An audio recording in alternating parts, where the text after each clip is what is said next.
வினேஸ் class உடன் சார்பாக அனைவருக்கும் வணக்கம். நம்ம இந்த வீடியோவில் என்ன பார்க்க போகிறோம் அப்படின்னா, டிஎன்பிஎஸ்சி காவலர் தேர்வு ஆசிரியர் தகுதி தேர்வுக்கு பயனுள்ள வகையில் நம்ம 6th ஸ்டாண்டர்ட் ஜாகிரபிலேருந்து பார்த்திங்க அப்படின்னா நிலப்பரப்பும் பெருங்கடலும் வளங்கள் இந்த 2 லெசனில் இருக்கக்கூடிய book back question, inner question, box கொஷின்லாம் நம்ம இலவச மாத தேர்வை நம்ம பார்க்கலாம்.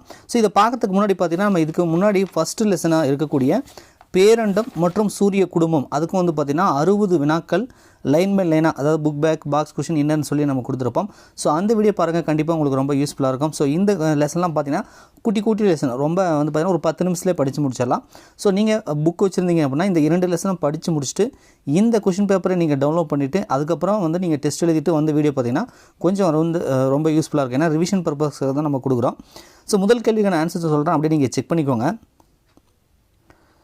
ஃபஸ்ட்டு கொஷின், மிகச்சிறிய பெருங்கடல் அப்படின்னு சொல்லி கேட்குறாங்க. 4 ஆப்ஷன் கொடுத்துருக்காங்க. மிகச்சிறிய பெருங்கடல் அப்படின்னு பார்த்தீங்க அப்படின்னா ஆர்டிக் பெருங்கடல் இருக்கு இல்லையா? ஸோ இதான் வந்து இருக்கிறதுலே வந்து மிகச்சிறிய பெருங்கடல்னால் ஆர்டிக் பெருங்கடல் அப்படின்றதான் இதுக்கு வந்து சரி. ஸோ அடுத்து மலாக்கா நீர்சந்தியை இணைப்பது எதுன்றாங்க. இந்த மலாக்கா நீர்சந்தியை இணைப்பது எதுனா பசிபிக் பெருங்கடல் மற்றும் இந்திய பெருங்கடல். பசிபிக் பெருங்கடல் மற்றும் இந்திய பெருங்கடல் அப்படின்றதான் இதுக்கு வந்து சரி. அதிகமான கப்பல் போக்குவரத்து நடைபெறும் பெருங்கடல் எதுன்றாங்க. அதிகமாக கப்பல் போக்குவரத்து எந்த கடல் நடக்குது அப்படின்னு பார்த்தீங்கன்னா அந்த பெருங்கடலில் அட்லாண்டிக் பெருங்கடல். அட்லாண்டிக் பெருங்கடல் அப்படின்றதான் இதுக்கு வந்து சரி. உறைந்த கண்டம் என்று நம்ம எதை அழைக்கிறோம் அப்படின்றாங்க. ஸோ கண்டிப்பாக உங்களுக்கு தெரிஞ்சிருக்கும், உறைந்த கண்டம் பனியால் வந்து சூழ்ந்திருக்கும் அந்த கண்டம், அது என்ன கண்டம் அப்படின்னா அண்டார்டிகா. அண்டார்டிகா என்பது இது வந்து சரி. உலகின் மிகப்பெரிய கண்டம் இது அப்படின்னு கேட்டாங்க அப்படின்னா, ஸோ உலகின் மிகப்பெரிய கண்டம் என்பது ஆசிய கண்டம். ஆசிய கண்டம் தான் உலகிலேயே மிகப்பெரிய கண்டம். ஸோ நம்ம இந்தியா, பாகிஸ்தான், சீனா, ரஷ்யா இது எல்லாமே பார்த்திங்கன்னா ஆசிய கண்டத்துக்குள்ளே தான் வரும்.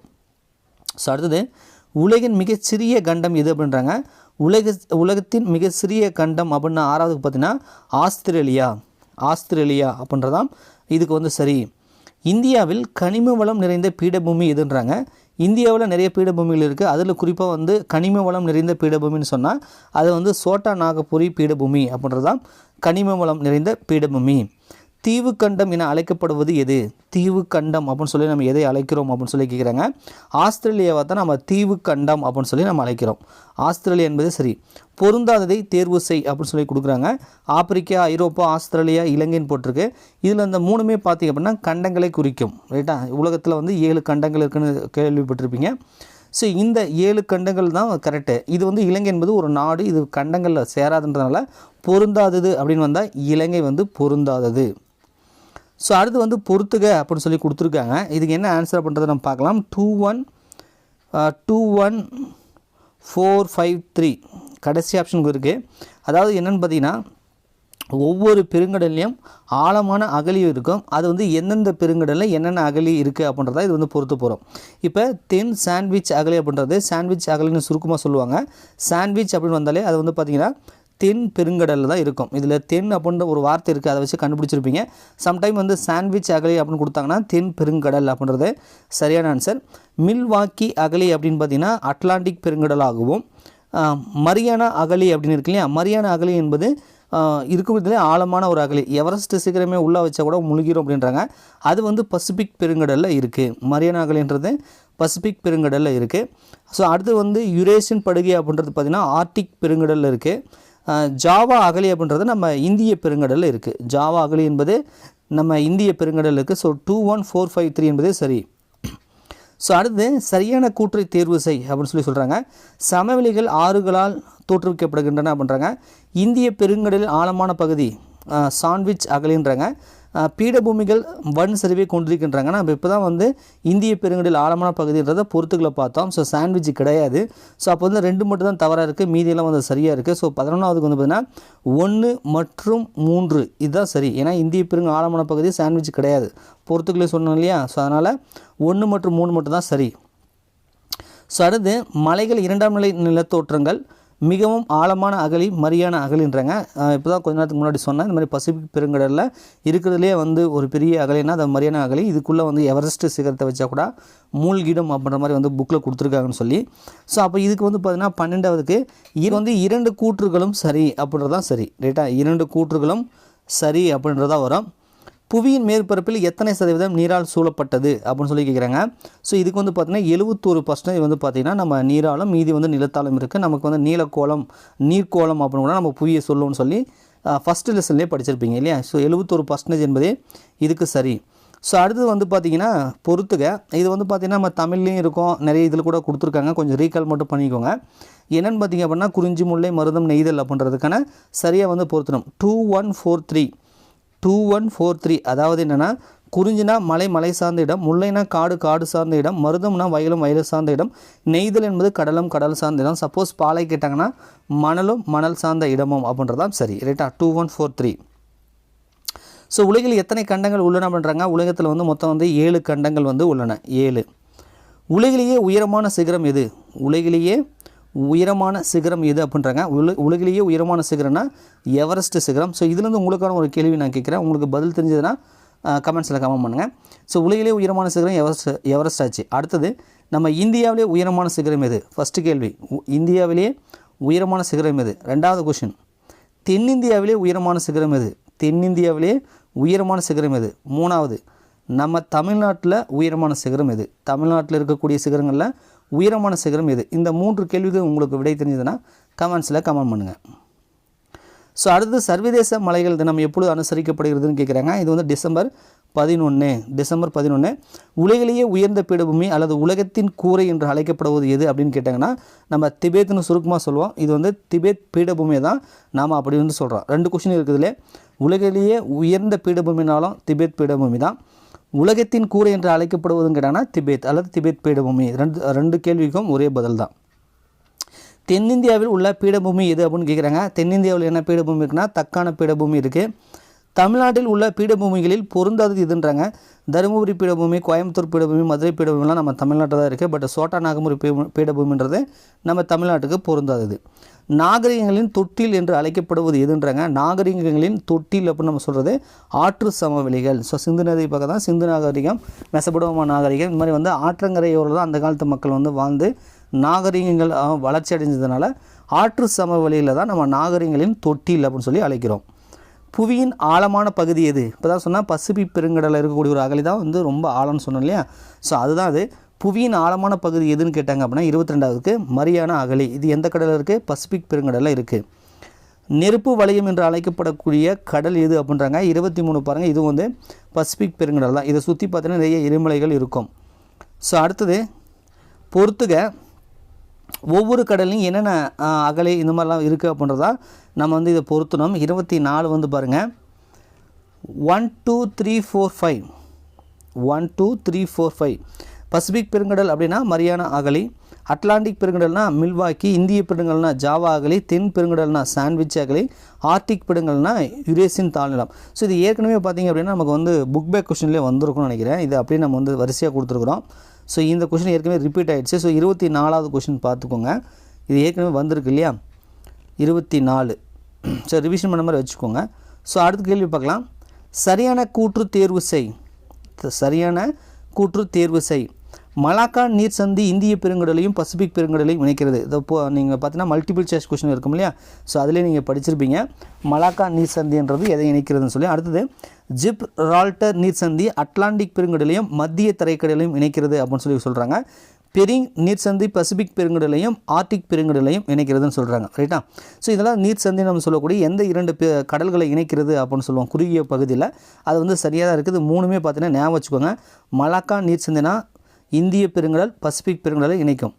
ஜிப்ரால்டர் நீர் சந்தினா அட்லாண்டிக் பெருங்கடல் மத்திய தரைக்கடலை இணைக்கும். பெரிங் நீர் சந்தி அப்படின்னா பசிபிக் பெருங்கடலையும் ஆர்டிக் பெருங்கடலையும் இணைக்கும். இது அனைத்துமே சரியாக தான் இருக்குது. ஸோ அனைத்தும் சரி என்பதே இந்த கேள்விக்கு ஆன்சர். 3 பக்கம் நீரால் சூழப்பட்ட பகுதி எதுன்றாங்க. ஸோ இது வந்து பார்த்திங்கன்னா தீபகற்பம் அப்படின்னு சொல்லுவோம். 3 பக்கம் நீராலும் ஒரு பக்கம் நிலத்தாலும் இருந்துச்சு அப்படின்னா அதை நம்ம தீபகற்பம் அப்படின்னு சொல்லுவோம். ஸோ வந்து ஆப்ஷன் தான் இதுக்கு வந்து சரி. ஸோ அவ்வளோதான். இது வந்து குட்டி லெசன் தான். ஒரு 25 கேள்விகள் தான் இருக்குது. ஒரு கொஷின் ரிப்பீட் ஆகிடுச்சு. ஸோ வந்து பார்த்திங்கன்னா இந்த லெசனில் மட்டும் ஒரு 25 கேள்விகள் இருக்கும். ரைட்டா. ஸோ ரொம்ப குட்டி லெசன் ஒரு 5 நிமிஷத்தில் நீங்கள் படித்து முடிச்சிடலாம். அது வளங்கள்லாம் பார்த்திங்க அப்படின்னா ரொம்ப குட்டியான ஒரு லெசன். இதில் வந்து டிஎன்பிஎஸ்சியோ அல்லது வந்து நம்ம போட்டித் தேர்வுக்கான கண்டென்ட்டே இதில் இல்லை. சும்மா ஒரு 10 கொஷின் தான் இருக்கும். ஜஸ்ட்டு வந்து ஒரு 2 நிமிஷத்தில் நீங்கள் படித்து முடிச்சிடலாம். ஆனால் இதே வளங்கள் அப்படின்னு சொல்லி 7th ஜியாகிரபியில் இருக்குது. அப்போ வந்து அங்கே சுற்றுலா பகுதி சம்மந்தமாக சரணாலயங்கள், பறவைகள் சரணாலயங்கள், மலைகள், நீர்வீழ்ச்சிகள் நிறைய கொடுத்துருப்பாங்க. ஸோ அதாவது 7th ஜியாகிரபியில் தான் ரொம்ப ரொம்ப இம்பார்ட்டன்ட் பகுதி, ரைட்டா? ஸோ இது வந்து ஜஸ்ட் ஒரு டைம் வந்து நீங்கள் வாசிச்சுட்டு இந்த 10 கொஷின் பார்த்தாலே போதுமானது தான். இது வந்து இன்ட்ரோடக்ஷன் மாதிரி. வளங்கள்னால் என்ன, எத்தனை வகைகள் வளங்களாக பிரிக்கலாம், வளங்களை எப்படி பாதுகாக்கலாம், இவ்வளோ தான் இதில் வந்து இந்த லெசனில் இருக்கக்கூடிய கான்செப்டே இது தான், ரைட்டா? ஸோ பாருங்கள், ஃபஸ்ட் கொஷின் பாருங்கள். ஃபஸ்ட்டு கொஷின் வந்து 352164 இருக்குது. 352164, அதாவது ஃபஸ்ட் ஆப்ஷன். அதாவது இயற்கை வளம் அப்படின்னு சொல்கிறோம் இல்லையா, அதை வந்து காற்று என்பது ஒரு இயற்கை வளம். பன்னாட்டு வளம் அப்படின்னு சொல்கிறாங்க இல்லையா, ஸோ அதுக்கு வந்து பார்த்தா இந்த திமிங்கல புணுகுன்னு சொல்லுவாங்க. அது வந்து ரொம்ப ரேட் அதிகம். ஒரு கொஞ்சோண்டு கிராமு வந்து பல கோடி பல பில்லியன் அப்படின்றாங்க அமெரிக்க டாலரில். ஸோ பன்னாட்டு வளம் என்பது திமிங்கல புணுகு.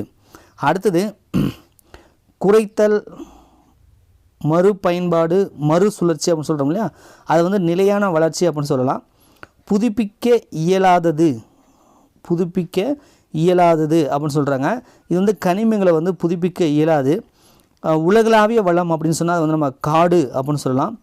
2ஆம் நிலை செயல்பாடுகள் அப்படின்னு சொன்னால் அது உற்பத்தி செய்ததில் தான் 2ஆம் நிலை செயல்பாடுகள்னு சொல்கிறோம். ஸோ ஃபஸ்ட் ஆப்ஷனே இதுக்கு சரியாக இருக்கும். சரியான கூற்று எதுன்றாங்க, கரும்பிலிருந்து சர்க்கரை தயாரிக்கப்படுகிறது. அது என்னமோ உண்மை தான். வெல்லம் கூட கரும்பில் தான் தயாரிக்கிறாங்க. குறிப்பிட்ட பகுதிகளில் காணப்படும் வளங்கள் உள்ளூர் வளங்கள் அப்படின்னு சொல்கிறாங்க. அதுவும் சரிதான். இயற்கை வளம் மிகவும் மதிப்புமிக்க வளமாகன்றாங்க. இதுவும் சரிதான். ஸோ 3 கூற்றுகளுமே சரியாக இருக்குது. ஸோ அனைத்தும் சரி அப்படின்றதான் இதுக்கு வந்து சரி. வெப்பமண்டல பகுதிகளில் அனல் மின்னாற்றலுக்கு பதிலாக சூரிய ஒளி ஆற்றல் ஒரு சிறந்த மாற்று ஆகும்ன்றாங்க. இதெல்லாம் வந்து புக் பேக் கொஷினு. அது பார்த்திங்கன்னா இந்த மாதிரி புரிதல் அப்படிலாம் கொடுக்க மாட்டாங்க. நமக்கு கூற்று காரணம் அப்படின்ற மாதிரி தான் கேட்பாங்க. பட் இருந்தாலும் கான்செப்ட் என்னென்னு தெரிஞ்சு வச்சுக்கோங்க, ஓகேவா?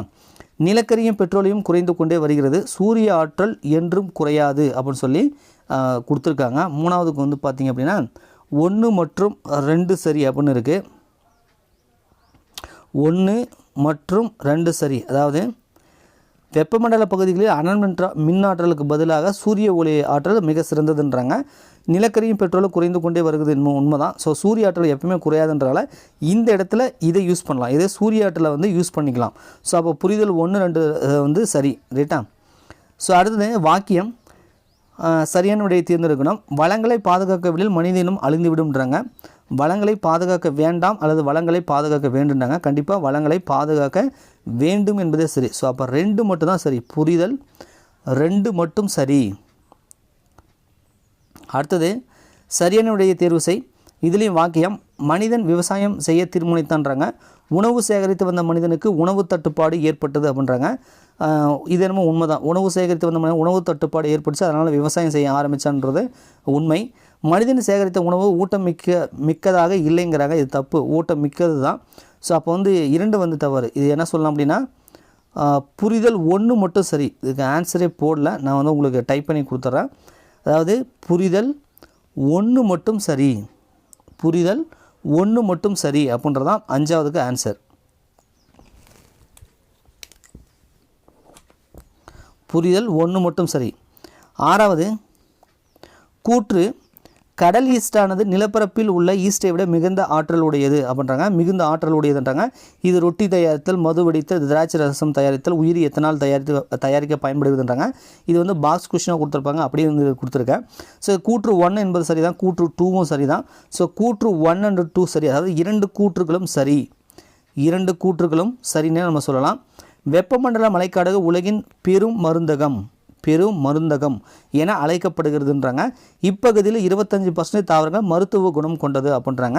ஸோ இந்த 25% தாவரங்கள் வந்து மருத்துவ குணம் கொண்டதுனால தான் நம்ம வெப்பமண்டல மலைக்காடுகளை வந்து பெரும் மருந்தகனே சொல்கிறோம். அப்போ கூற்றும் சரி, காரணம் சரி, அதுக்கான விளக்கமும் சரி தான். கூற்றும் சரி, காரணம் சரி. காரணம் கூற்றுக்கான சரியான விளக்கமாகும் அப்படின்ற முதல் ஆப்ஷன் வந்து சரியாக இருக்கும். ஸோ அடுத்தது வளங்கள் மனிதனின் பேராசைக்கு அன்று அவனது தேவைக்கு மட்டுமே என்று கூறியவர் யார் அப்படின்னு பார்த்தீங்கன்னா 8வதுக்கு வந்து பார்த்திங்கன்னா இது சொல்கிறது மகாத்மா காந்தியடிகள். புக்கில் ஒரு பிக்சர் கூட கொடுத்துருப்பாங்க. மகாத்மா காந்தியடிகள். வளங்களை பாதுகாக்க 3Rs வழிமுறை பொருந்தாதது எது அப்படின்றாங்க. 3Rsன்னு சொல்லுவோம் வளங்களை பாதுகாக்கிறது. அந்த 3Rsனால் என்னென்னு சொல்லிடுறேன் நான் ஃபஸ்ட்டு. 1 வந்து ரெடியூஸ், குறைத்தல் அப்படின்னு சொல்லுவோம். குறைத்தல், ரெடியூஸ். 2வது வந்து மறுபயன்பாடு, ரீயூஸ். ரீயூஸ் 2 ஆச்சா. 3வது வந்து ரீசைக்கிள், மறுசுழற்சி செய்தல், ரீசைக்கிள் அப்படின்னு சொல்லுவோம். இது 3 தான் 3Rs. அப்போ எது பொருந்தாதது? உற்பத்தி செய்தல் வந்து பொருந்தாதது, ரைட்டா. ஸோ அதை இந்த ஃபஸ்ட்டு 3மே 3Rsல வர்றது. ஆங்கிலத்தில் வரக்கூடிய ஃபஸ்ட்டு லெட்டர் R இருக்கு இல்லையா, ரெடியூஸ், ரீயூஸ், ரீசைக்கிள், அதுதான் நம்ம சொல்கிறோம். குறைத்தல், மறுபயன்பாடு, மறுசுழற்சி செய்தல். அப்போ இதுக்கு வந்து உற்பத்தி செய்தல் வந்து இதில் வராது. பொருந்தாததை தேர்வு செய்ய பண்ணுறாங்க. காற்று, நீர், சூரிய ஒளி, நிலக்கரி அப்படின்னு போட்டிருக்கு. ஸோ இந்த காற்று, நீர், சூரிய ஒளிலாம் பார்த்திங்கன்னா நமக்கு வந்து எப்பவுமே தீர்ந்து போகாத ஒரு இயற்கை வளம். காற்று, நீர், சூரிய ஒளிலாம் தீர்ந்து போகாத ஒரு இயற்கை வளம்னு சொல்லலாம். நிலக்கரி அப்படின்றது இயற்கை வளம் தான், பட் இது வந்து தீர்ந்து போயிடும். கனிம வளங்களில் தீர்ந்து போயிடும். நிலக்கரி, பெட்ரோலியம்லாம் வந்து பார்த்திங்கன்னா தீர்ந்து போயிடும். காற்று, நீர், சூரிய ஒளிலாம் எப்பவுமே வந்து தீர்ந்து போகாத வளங்கள் அப்படின்ற மாதிரி வரும். ஸோ பொருத்தமில்லாது வந்து நிலக்கரி அப்படின்றதான் பொருத்தமில்லை. கடைசியில் உங்களுக்கான கேள்வி என்ன அப்படின்னா, நான் ஏற்கனவே சொல்லிட்டேன்னு நினைக்கிறேன், இன்னொரு டைம் சொல்லிடுறேன். இந்தியாவின் உயரமான சிகரம் எது? ஏன்னா உலகத்தில் உயரமான சிகரன்றது எவரெஸ்ட் அப்படின்னு சொல்லியாச்சு. அப்போ இந்தியாவில் உயரமான சிகரம் என்ன? தென்னிந்தியாவில் உயரமான சிகரம் என்ன?